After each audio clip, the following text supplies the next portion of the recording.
أعوذ بالله من الشيطان الرجيم.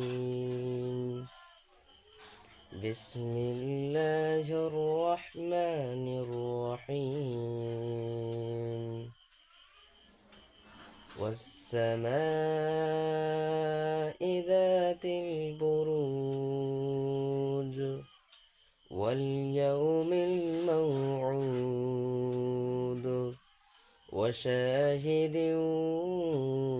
ومشهود. قتل أصحاب الأخدود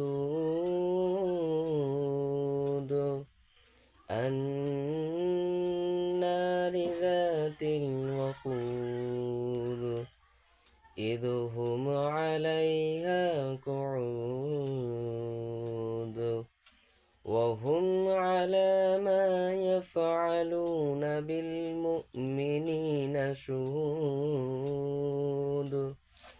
وما نقموا منهم إلا أن يؤمنوا بالله العزيز الحميد. صدق الله العظيم.